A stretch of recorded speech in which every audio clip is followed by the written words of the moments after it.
If I had stayed quiet that morning, she would still be with him. She would still be defending him. Still sacrificing for him. Still believing she was building a future with a loyal man.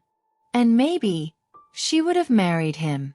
But sometimes silence doesn't protect people. Sometimes it protects deception. And that Sunday morning, I had to decide what kind of person I wanted to be. The air was cool, calm, almost sacred. Sunday mornings always felt different in our neighborhood. Quieter, slower, softer. Grace stepped out of her gate with her Bible tucked under her arm, adjusting her scarf as she prepared for church. She loved Sundays. It was her reset button, her moment of peace before another busy week. She wasn't expecting anything dramatic. She was expecting peace. But at the junction ahead, she saw Daniel walking beside his girlfriend, Rebecca. They had been together for nearly 3 years. Long enough for people to assume marriage was coming. Rebecca was known for loving deeply. The kind of woman who gives without counting the cost. And Daniel? Daniel was charming, confident. The kind of man people described as full of potential. Rebecca believed in that potential more than anyone. Just the week before, Daniel had been seriously sick. Rebecca took time off work. 4 full days. She stayed at his apartment, cooked for him, cleaned, checked his temperature in the middle of the night. She even lost income. Her friends warned her, "You're giving too much." But she defended him. He would do the same for me.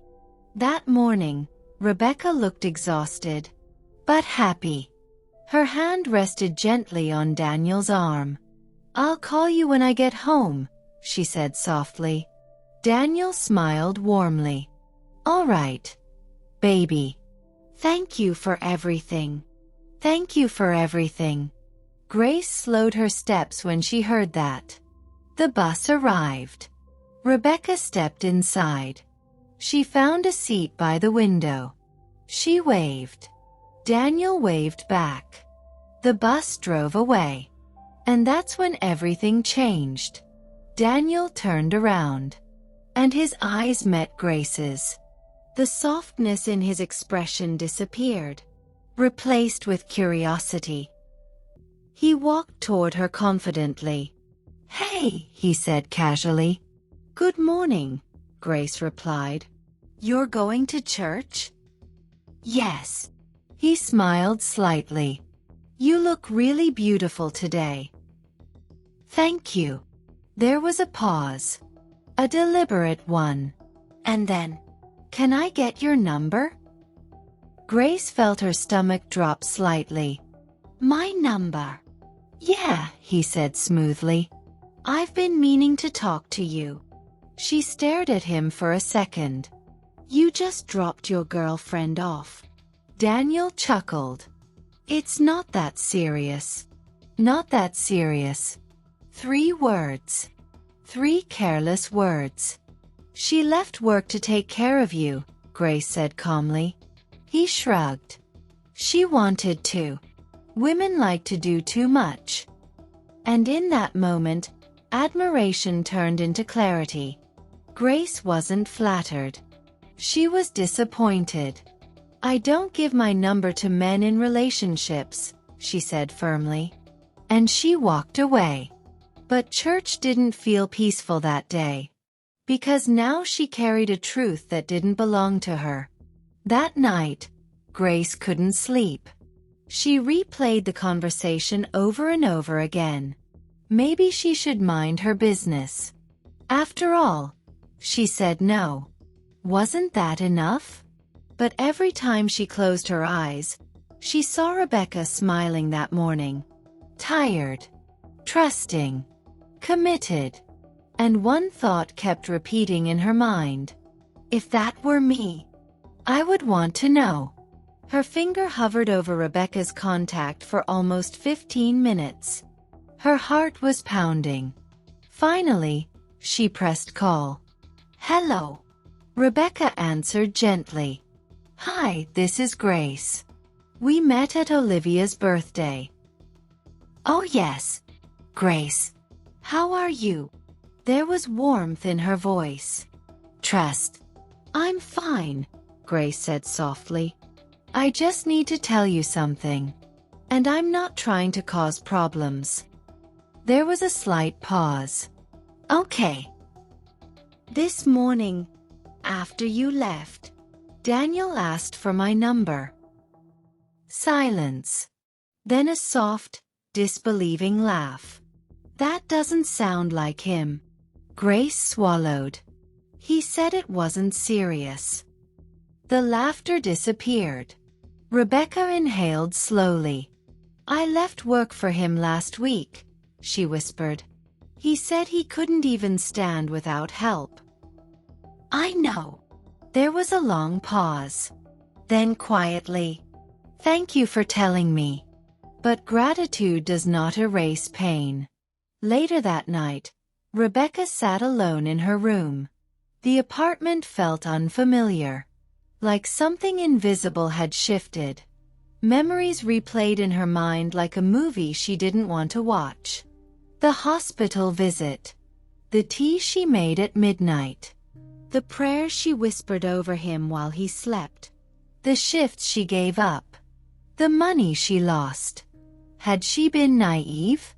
Or just in love? She called Daniel. "Did you ask Grace for her number?" "What? No. She's lying." "She barely talks to me," Rebecca said softly. "Why would she lie?" "You're overreacting." That word. Overreacting. The word men use when they don't want to take responsibility. "I defended you," she whispered, "when people said I was giving too much." "You're being dramatic." Tears rolled down her face. "Just tell me the truth." Silence. No denial. No apology. Just silence. And in that silence, her heart understood. "I feel embarrassed," she said quietly. "You're doing too much." She ended the call. But this time, she didn't scream. She didn't argue. She just sat there. Still. And something inside her shifted. Not loudly. But permanently. Over the next few days, Rebecca stopped fighting. She stopped explaining. She stopped defending him. Instead, she started observing. The phone that was always face down. The late-night work calls. The sudden irritation at simple questions. Things she once ignored now looked obvious. One evening, she asked him softly, "If I didn't find out, would you have told me?" He looked away. And that was enough. 2 days later, Daniel showed up at Grace's house, furious. "You had no right," he shouted. Grace stood calmly. "You approached me. You misunderstood." "I didn't. You ruined my relationship." "No," she replied evenly. "You did." His anger wasn't about heartbreak. It was about exposure. The following Sunday, Grace walked toward the junction again. She saw Rebecca standing there alone. But different. Her shoulders were straighter. Her eyes clearer. There was no exhaustion on her face this time. Only calm. Rebecca walked over slowly. "I cried," she admitted softly. Grace nodded. "But I left," Rebecca continued. "Not because he asked for your number." She paused. "But because I realized I was loving someone who didn't respect loyalty the way I do." The bus arrived. Rebecca stepped inside. Not abandoned. Not broken. But empowered. Daniel watched from across the street. Alone. Because sometimes the real loss isn't being left. It's losing someone who truly loved you. And maybe someone listening to this right now is in Rebecca's position. Loving deeply. Giving fully. Excusing what shouldn't be excused. Here's the truth no one likes to say out loud. Love is not proven by how much you endure. It's proven by how much you are respected. If someone can look into your eyes, take your sacrifices, and still entertain options behind your back, that is not confusion. That is character. And sometimes the greatest act of self-love is walking away quietly before life forces you to leave loudly. If this story spoke to you, don't ignore the feeling, because peace is too expensive to be paid for with self-betrayal.